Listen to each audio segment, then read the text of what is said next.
मजबूती से काम करेंगे, क्योंकि ये जो स्किल है ये भविष्य के लिए बहुत महत्वपूर्ण है। और राजस्थान के अंदर जिस तरह के उद्योग हैं, उन उद्योगों से जोड़ते हुए हम काम कर रहे हैं स्किलिंग के अंदर। मार्बल एसोसिएशन है, टेक्सटाइल एसोसिएशन है, इन सबसे हम लगातार बात कर रहे हैं। हॉस्पिटैलिटीज के जो एसोसिएशंस हैं राजस्थान के अंदर, टूरिज्म हो, टेक्सटाइल हो, स्टोन का मार्केट हो, लॉजिस्टिक्स हो, इसी के साथ साथ जेम्स एंड ज्वेलरी का है, इन सब के अंदर संभावना है अपने आप को स्किल करके आगे बढ़ने की। हमारा विभाग इन सब के साथ भी लगातार काम कर रहा है। बिश्नोई जी ने कहा राजस्थान में 4 लाख करोड़ आ चुका है। अभी तक डिक्लेयर हुआ है 3,60,000 करोड़ के करीब जो धरातल पे उतार दिया गया है। लगातार इसके ऊपर काम हो रहा है। हमने एक सिंगल विंडो क्लियरेंस का जो कॉन्सेप्ट है उसको और बेहतर बनाया है। हमने आईटी का एक डैशबोर्ड बनाया है। सभी अधिकारी अपने दफ्तर में रहकर अलग अलग जो एमओयूज आए हैं उसको गति दे सकते हैं। उसके साथ साथ हर एमओयू करता अपनी फाइल को ट्रैक कर सकता है। मुख्यमंत्री जी भी लगातार 1,000 करोड़ से ऊपर जो निवेश हुए हैं उनकी जानकारी रखते हैं। और मैं खास तौर से जो छोटे निवेश हैं 50 करोड़, 30 करोड़, 100 करोड़, इन सब को गति देने के लिए अपने विभाग के साथ बैठ के करते रहते हैं। हमने अलग अलग नीति हम लेकर आए हैं जिससे एमओयूज करना और एमओयूज को धरातल पर करना आसान हो गया है। साथ साथ बिजनेस करना राजस्थान में आसान हो और बिजनेस करना राजस्थान में सस्ता हो, इसके ऊपर सरकार काम कर रही है। जैसे हमने कहा कि ऑक्शंस हमने बंद कर दिए हैं जमीनों के, जो आर्टिफिशियली जमीन की रेट को आसमान तक पहुंचा देते हैं। अब हम फिक्स प्राइस पर जमीन दे रहे हैं और तेज गति से हम जमीन दे रहे हैं।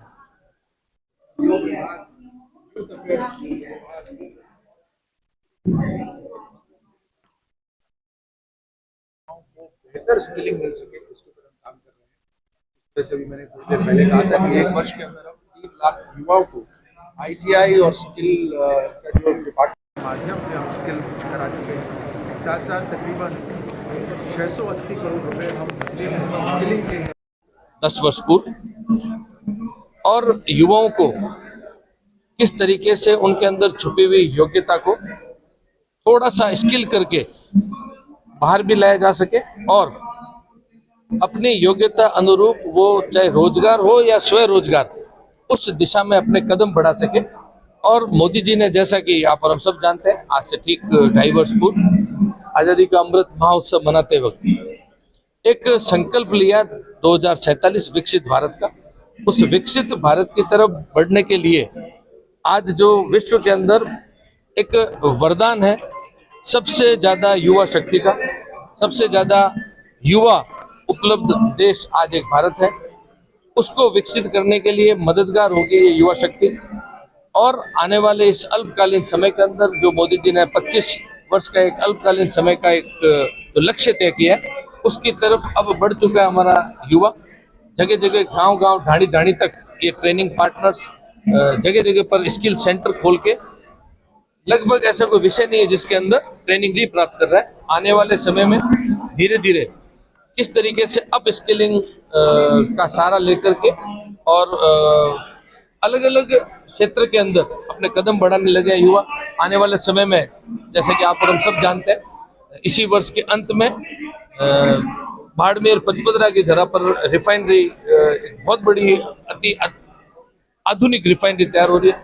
उससे जुड़े हुए भी खूब सारे विषय आने वाले हैं। सोलर जैसा एक अति महत्वपूर्ण विषय आने वाले समय में, स्टोन इंडस्ट्री, टेक्सटाइल, आईटी, ऐसा कोई क्षेत्र पीछे नहीं रहना है जिसके अंदर युवा अपने कदम नहीं बढ़ाएगा। आने वाले समय में किस तरीके से विश्व मित्र बने, किस तरीके से भारत विश्व के मानचित्र में खुद की अलग एक पहचान बने, इसी के सिलसिले में आज यहाँ पर इकट्ठा भी हुए हैं। ये विश्व युवा कौशल दिवस के रूप में आज मना रहे हैं। आने वाले समय में 5 ट्रिलियन की जो इकोनॉमी का मोदी थर्ड गवर्नमेंट के अंदर जो एक लक्ष्य लिया है, आज बड़ी खुशी की बात है कि जापान जैसे देश को हम पीछे छोड़ चुके हैं।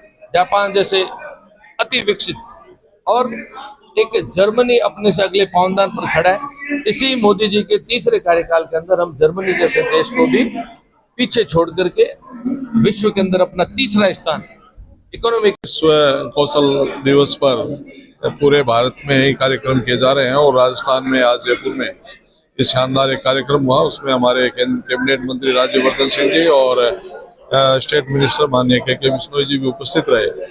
और इस कौशल दिवस पर यही युवाओं के लिए संकल्प लेने का अवसर है कि संपूर्ण शक्ति को अर्जित करते हुए एक नया परिवर्तन भारत में और राजस्थान में देखने को मिलेगा। और युवा शक्ति को रोजगार उपलब्ध कराने के लिए अनेक आयाम जो दिए हैं सरकार ने, उन पर आगे बढ़ने का अवसर है हम सब लोगों के लिए।